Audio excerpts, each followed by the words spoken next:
Hello, sois le bienvenu dans ce tout nouveau vlog. Un immense merci à tous ceux qui sont réguliers sur la chaîne, qui donnent leur avis. C'est toujours un plaisir de vous lire. Et ben aujourd'hui, on continue. Troisième vlog qui va tout simplement traiter la comparaison d'un original vs remake. Aujourd'hui, on va parler de Vendredi 13 de 1980, réalisé par John Cunningham, et de son remake réalisé en 2009 par Marcus Nispel. Marcus Nispel a certainement été aux commandes pour avoir réalisé un classique incontournable dans le remake, bien sûr, Massacre à la tronçonneuse. Est-ce aussi bon que le remake de Massacre à la tronçonneuse? On en parlera donc dans cette deuxième partie. Mais là, on va s'attaquer, bien sûr, au classique indiscutable, qu'on ne veuille ou pas, hein, ce n'est que mon avis, mais pour moi, c'est absolument un must ce film. Friday the 13, vendredi 13 en 1980, un panthéon dans le genre slasher. C'est un film emblématique, c'est un classique, bref, un monument. Attention, hein, je pèse mes mots. Je peux vous dire d'avance que le remake n'est pas à la hauteur. Voilà, comme ça, je crève l'abcès immédiatement. Alors, ce vendredi 13 va poser les bases d'une franchise légendaire qui va compter au total 12 longs métrages. Bah, tout de même, hein, ça se respecte et ça se salue donc grandement. En 1957, le jeune Jason Voorhees va se noyer au camp Crystal Lake dans le lac, pendant que les moniteurs étaient en train de s'envoyer en l'air. En 1980, un certain Steve Christie décide de réouvrir ce joli camp de vacances.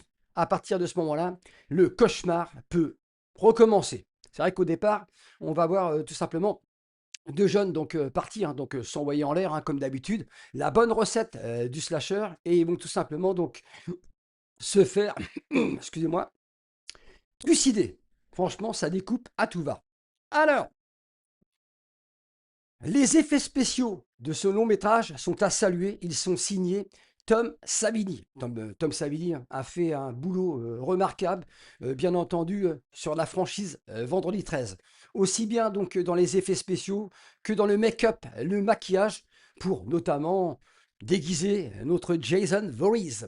Alors, le Vendredi 13 en 80, c'est 4 semaines de tournage, donc de septembre 79, octobre, novembre, décembre, janvier 80, au New Jersey. Écoutez, 4 mois de tournage, c'est vrai qu'ils n'ont absolument pas traîné.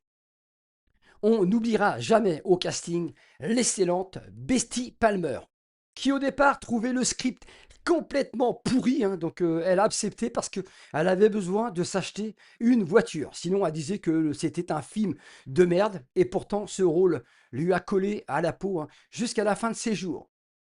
Tu l'as, maman, tu l'as, avec cette bande son inoubliable.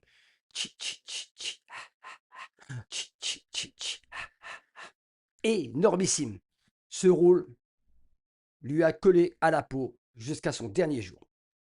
L'excellente Final Girls, Adrienne King, bien sûr Alice Hardy, qui va bien sûr venir à bout de ce Jason Voorhees. Spoiler de cette Pamela Voorhees. Et oui, Jason Voorhees n'apparaît qu'à la fin de ce film. Il sort du lac. Sa maman, complètement dingue, complètement frappadingue, décide de venger ce dernier et de massacrer tous les jeunes gens sur ce campus. Kevin Bacon, il fait ses débuts, hein, dans le rôle de Jack. Il n'a que 22 ans à l'époque. Alors lui, hein, il s'envoie des joints, il s'envoie en l'air, et il va surtout se faire éclater la tronche, hein. Cette scène est absolument à respecter. Elle est encore aujourd'hui dans le panthéon des plus belles scènes du cinéma de genre. Le film est célèbre pour son ambiance glauque et sinistre, voire angoissante. C'est vrai que ce film, moi, je dois dire que maintenant, c'est un film que je connais, j'en ai déjà parlé sur la chaîne. Je sais, vous allez me dire, oui, il reparle de la même chose. Là, je décortique le film comparé à son remake, bien sûr. Ce film, quand je le vois, cette BO, hein, ce temps pourri, hein, croyez-moi, il n'est pas rassurant. Franchement, ça fonctionne encore aujourd'hui à merveille. À l'époque, ce vendredi 13,80, budget donc 550 000 dollars, il va rapporter plus de 59 millions de dollars au box-office mondial, soit 100 fois plus que sa mise au départ. Et oui, les amis. Alors, on va parler donc tout de suite directement pour vous dire que ce vendredi 13 n'a pas été inspiré par Halloween de Carpenter. Il a été surtout donc réalisé pour le succès d'Halloween, mais il est à spécifier que ce Vendredi 13 est fort inspiré de La Baie Sanglante, un giallo italien. Si vous regardez La Baie Sanglante et que vous regardez Vendredi 13 derrière, vous allez voir qu'il y a beaucoup de choses similaires. Tout à fait. Alors pour la France, ce Vendredi 13 en 80 va rassembler 603 000 spectateurs. C'est pas spécialement énorme, mais c'est pas non plus ridicule. Il marchera moins que Halloween quand même. Alors, Vendredi 13 en 80, donc redéfinit les codes du slasher. Qu'est-ce que vous en pensez? Bah moi je dirais pas qu'il est redéfini, hein. Il en impose, tout simplement. Les effets spéciaux révolutionnaires signés Tom Savini, magnifique, apportent tout simplement une touche de gore réaliste. Donc c'est vrai que c'est un truc de malade. Il s'est servi tout simplement de prothèses en latex. Donc et la mort de Kevin Bacon, magistral, restera une prouesse technique dans le CV de Savini. Ça, c'est sûr et certain. Alors, une caméra donc subjective sur l'épaule pour adopter le point de vue du meurtrier. C'est ça qui faut un petit peu les jetons, c'est que dans le premier Vendredi 13, on ne voit jamais le tueur, on voit que ses pieds. Voilà, donc ça endosse tout simplement, ça nous rajoute beaucoup de mystère. Franchement, énorme. Alors, le décor, donc isolé de Crystal Lake, fait absolument froid dans le dos. Idéal pour ce huis clos, hein, donc un tour de force pour ma part. L'obscurité, l'orage ajoute une touche finale pour nous amener donc de la peur. Et là, hein, ça fonctionne franchement à merveille. Alors, c'est un film très sombre, hein, donc Vendredi 13,80. C'est le plus sombre de la franchise. Nous avons à la fin un jumpscare inattendu et mémorable. Donc écoutez, je ne vais pas spoiler le film si vous ne l'avez pas vu, hein, mais le final, nous avons quand même un jumpscare qui fonctionnait énormément à l'époque. Peut-être que ça fonctionne donc moins aujourd'hui, bien sûr. On n'a plus l'effet surprise, mais à l'époque, c'était mémorable. Critique donc de la presse envers le film. À l'époque, ça a été quand même plutôt catastrophique, hein. Donc ce film a été réévalué donc depuis. Il a été saqué donc à cause de sa violence graphique jugée écœurante. Franchement, bon, c'est vrai, on est en 80, donc on n'a pas trop l'habitude de voir donc ce genre de choses.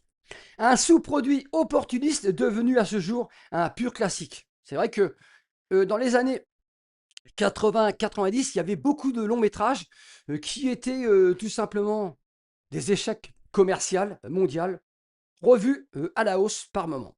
Alors pour certains, c'est un manque d'originalité face à Halloween de Carpenter, sans en posséder le génie de la mise en scène de ce cinéaste tant adoré, hein, donc Big John.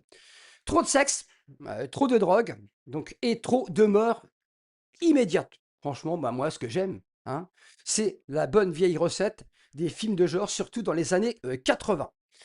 Un body count assez extraordinaire dans le premier Vendredi 13. 10 victimes, c'est quand même formidable parce que nous n'en avons que 5 pour Halloween de Carpenter en 78. Voilà. Nous avons le double de victimes dans Vendredi 13.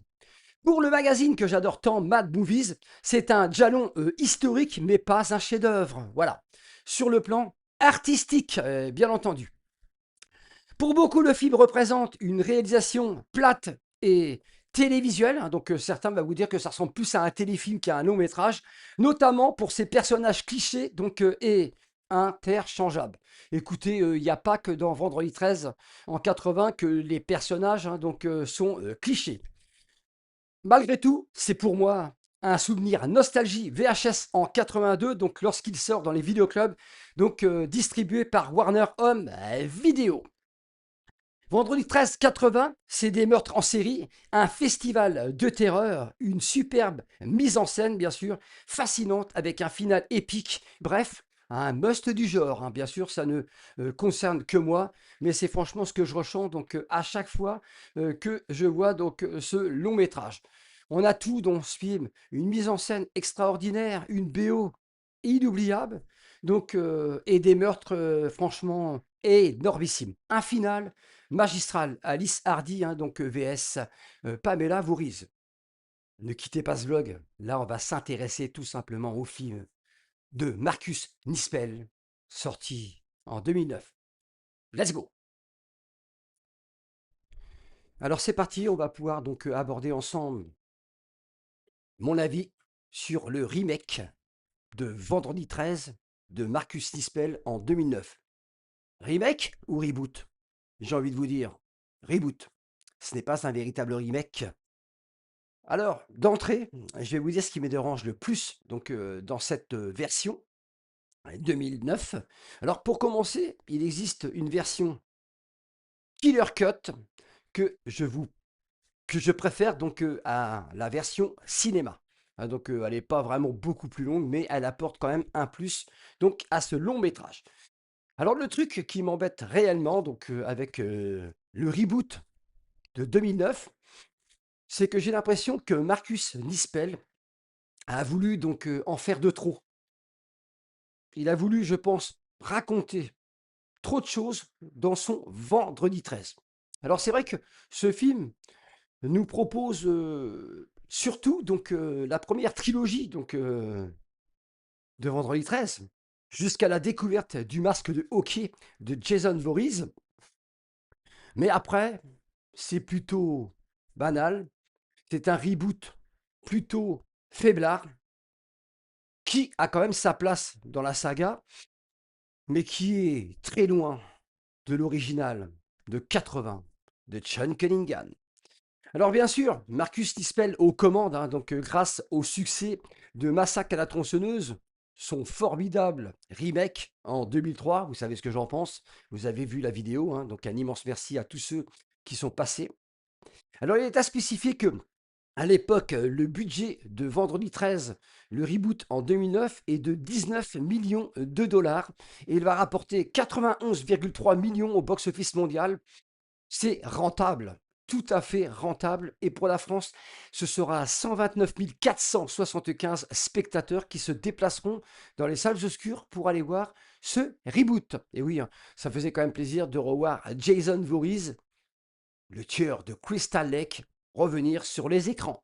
Alors bien sûr, moins bon, moins rentable que Massacre à la tronçonneuse en 2003, donc c'est fort dommage, mais c'est comme ça. Le reboot de Vendredi 13 n'est pas à la hauteur du remake de Marcus Nispel de Massacre à la tronçonneuse. Alors, toujours produit par Michael Bay et Platinum Dune, hein, qui relance donc qui essaie de relancer la franchise. Point fort, on va dire, de ce long métrage, il existe bien sûr, comme d'habitude, des points forts, des points faibles. La modernisation de Jason. Voilà, donc il est beaucoup plus modernisé. Il est assez impressionnant quand même, hein, on ne va pas se mentir. L'efficacité de la mise en scène, hein, donc c'est quand même soigné. Un Jason terrifiant et athlétique. Alors Derek Mears est investi donc dans ce rôle. C'est vrai que bah, c'est ce qu'on fait donc avec toutes les nouvelles versions des films de genre. Hein, quand on reboot, quand on remake, en général, son antagoniste, son tueur est beaucoup plus moderne, beaucoup plus brutal. Et là, hein, donc c'est le cas. Alors nous avons une introduction pour ma part, c'est beaucoup trop long, hein, 25 minutes. Alors il y aura du spoiler hein, donc dans cette vidéo. Alors une petite partie en noir et blanc hein, où on va apercevoir donc Pamela Voorhees, hein, les méfaits que c'est passé donc à la fin du premier film, se faire décapiter et ensuite on va tout simplement bah, partir par une bande de jeunes qui va se faire trucider, hein, donc comme d'habitude. Mais 25 minutes assez brutales jusqu'à après, ça va être un tout petit peu plus calme et on va bah, tout simplement tomber hein, dans un slasher convenu et traditionnel. Alors, le respect du mythe est quand même donc présent dans ce film, surtout sur les 3 premiers films, hein, c'est ce que je vous ai dit, hein. Je pense que Marcus Nispel veut absolument donc rendre hommage aux 3 premiers volets de la franchise. Alors, à noter tout de même sur ce reboot une esthétique visuelle soignée pour son jeu surtout hein, donc sur la lumière sombre et pour la photographie soignée. C'est vrai que il sait donc travailler sur l'éclairage, Marcus Nispel, on en a parlé, hein, grâce à son travail, hein, de clips vidéo et la photographie est super soignée. Alors, des meurtres soignés, donc bah, je vous ai dit, hein, donc beaucoup plus brutal que l'original. Son body count sera de 14 victimes tuées par Jason Voorhees contre 10 donc pour l'original de Sean Cunningham en 80. Alors les moins, donc il y en a quand même pas mal, hein, donc des moins. Les personnages à clichés et antipathiques. Franchement, c'est un truc de dingue. On s'en tape complètement de ce qui va leur arriver. Un manque d'empathie, hein, donc pour ce groupe de jeunes gens, on s'en tape complètement de leur avenir. La plupart sont riches, hein, arrogants, sans parler donc de la Bibo, hein, donc blonde, super stupide et complètement débile. Alors de la drogue à l'excès, hein, donc dans ce reboot. Sexe, alcool, drogue, comme d'habitude. Un Jason, donc je pense qu'il est devenu donc beaucoup trop humain, notamment hein, donc quand il descend hein, dans les couloirs hein, donc de son espèce de grotte là, ça manque vraiment d'originalité hein, et d'effet de surprise. C'est trop, trop prévisible. Voilà, donc écoutez, vous avez vu, hein, je salue pas spécialement donc ce reboot. Alors, critique de la presse, donc à l'époque, très mitigée hein, donc, et divisée. C'est solide, mais sans la moindre originalité.